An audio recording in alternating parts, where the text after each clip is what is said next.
हूँ कुछ new vocabulary के वर्ड्स लेके। आप तो कहेंगे इतने दिनों से फुल फॉर्म पढ़ रहे थे। हाँ फ्रेंड्स, क्योंकि वो भी तुम्हारे लिए बहुत इंपॉर्टेंट फुल फॉर्म्स थी भाई, जीके की थी। अब आते हैं अपने प्यारे वोकैबुलरी के सेशन पे, और इसके बाद तो डेली यूज सेंटेंस बनाना हम सीखेंगे ही फ्रेंड्स। सो आइए स्टार्ट करते हैं हमारे फर्स्ट वर्ड, जो कि है इग्नोर, जिसका मीनिंग होता है अनदेखा करना या फिर देख के भी अनदेखा कर देना। For example, he is ignoring मी, वो मुझे अनदेखा कर रहा है। ही इज इग्नोरिंग मी, वो मुझे अनदेखा कर रहा है, नजरअंदाज कर रहा है।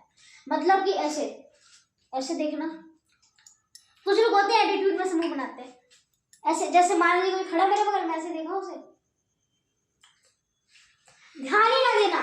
वो हम जानते हैं कि वो हमारे पास ही है, हमारे बगल ही है, लेकिन उसकी तरफ देखते ही नहीं, उस पर ध्यान ही नहीं देते हैं, तो ये इग्नोर करने में आ जाता है। वैसे मुझे तो नहीं लगता कि आप लोग मुझे इग्नोर करते होंगे, क्योंकि मेरे सब्सक्राइबर तो ऐसे नहीं है फ्रेंड्स। नेक्स्ट है टेम्पोरेरी। टेम्पोरेरी जिसका मतलब होता है अस्थाई। अस्थाई मतलब स्थायी नहीं रहती है, ये डिलीट हो जाती, खत्म। For example, RAM is a temporary memory. हम जानते हैं ना, रैम ये रैंडम एक्सेस मेमोरी, ये एक टेम्परेरी मेमोरी होती है, यानी ये एक जगह नहीं रुकी रहती है, ये डिलीट हो जाती है। हम क्या किए, ये हमारा कंप्यूटर है, इसके अंदर बैठ के आराम से काम कर रहे हैं, वर्क कर रहे हैं अपना, अचानक से लाइट कट गई, तो ये जो रैम का जो सारा स्टोरेज है ना, वो खत्म, खाली हो जाएगा, डिलीट हो जाएगा। ठीक है फ्रेंड्स, अब टेम्पोररी में हमें रैम की भी इंफॉर्मेशन मिल गई। क्या वोकैबुलरी का वर्ड है टेम्परेरी? प्रिसाइज, सटीक। इधर सटीक अनुमान लगाया भाई आपने, क्या सटीक बात कही है एकदम। ही गेसेस प्रिसाइजली, वो सटीक से गैस, मतलब वो एकदम सटीक गैस लगाता है, सटीक अनुमान लगाता है। कहते हैं ना, क्या सटीक अनुमान लगाता है भाई, मतलब नॉलेज एकदम बढ़िया वाली बात कहता है, सटीक बात कहता है, जो कि उस पॉइंट पे एकदम सही बैठे। अगेंस्ट, खिलाफ, मैं तुम्हारे खिलाफ जाता हूं पप्पू, मैं ये मिठाई नहीं लेके जाऊंगा। He went against his family, वो अपने फैमिली के खिलाफ चला गया था, क्योंकि उसकी फैमिली ने कहा पप्पू ये मिठाई में खीरा है, इसे वापस ले जाओ। क्योर, हम कहते हैं ना क्योर हो जाएगा, मतलब ठीक हो जाएगा, इसका मतलब होता है इलाज करना, या फिर एक और लिख देते हैं ठीक।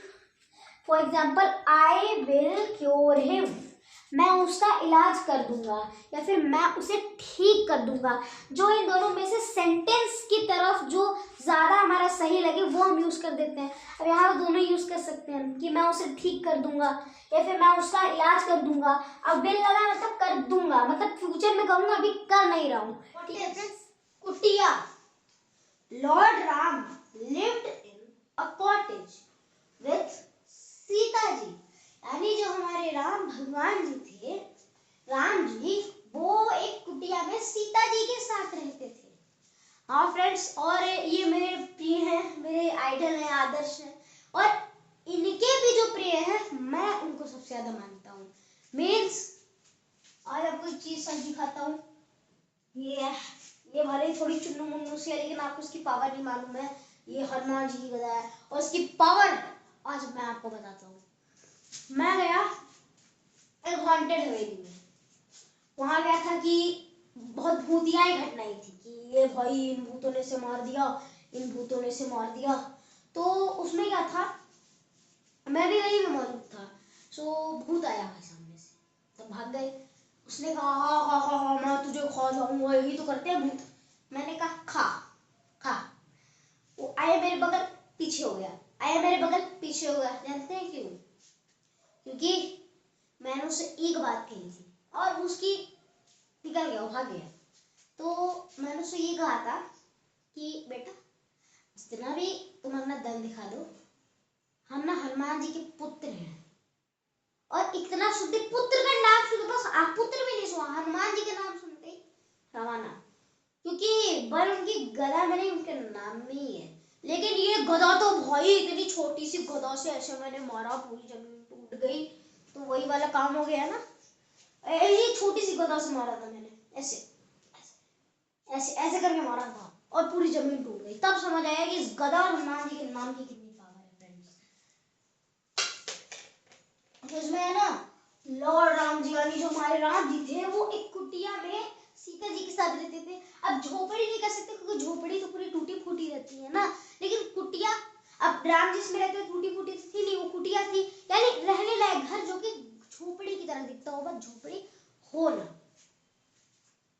पैथेटिक, दुखदाई, या फिर बहुत दुख में होते हैं ना, मतलब बहुत ज्यादा दयनीय स्थिति में, कि उसमें दया करने का लायक हो। For example, he is in very pathetic condition, वो एक बहुत ही दयनीय स्थिति में है, या फिर वो एक बहुत ही दुखदाई स्थिति में है, यानी उसकी स्थिति अभी इस समय बहुत गड़बड़ है, वो बहुत दुख में है, अभी बहुत दुखी है।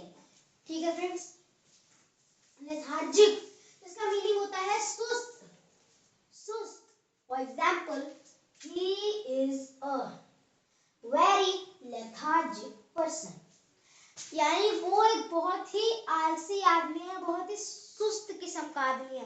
अरे वो ग्रास हॉपर और चींटी वाली कहानी सुनी थी ना आपने, जो चींटियां पूरा गर्मी पूरा बरसात भर मेहनत करती थी, सारा कुछ अपना इकट्ठा करती थी परिवार के खाने पीने के लिए, सब कुछ करती थी, लेकिन जो एक वो था टिड्डा था ग्रास हॉपर, वो आराम करता रहता था, तो उसे हम क्या कह सकते हैं, लेथार्जिक ग्रास हॉपर, यानी सुस्त आलसी ग्रास हॉपर। वो तो भाई पूरा ही लेजी था, पूरा ही आलसी था। और फिर गया चींटी के पास, चींटी खाना दे दो। ट्रेम्बल, घबराना, I am very trembled to see him, मैं उसे देखकर बहुत घबरा गया। अब होते हैं ना कुछ लोग ऐसे जो डरावनी सी शक्ल वाले एकदम दिखते हैं, ऐसे ऐसे ऐसे मोटे मोटे से बाल रहते हैं उनके, एकदम डर लग जाता है एकदम, कि हम कहते हैं हम घबराने लगते हैं। अरे रात में नहीं घबराते हैं, जब सुनसान अंधेरा रहता है, भूतों का पसेरा रहता है, तब हम जाते हैं ट्रेम्बल, यानी घबरा जाते हैं। इविल, अरे इस इविल को तो सुन के वो इविल नन वाले गेम की याद आ गई ना फ्रेंड्स। इविल नन वाला गेम, वही जो नन हथौड़ी लेके घूमती है और सबका सर फोड़ देती है।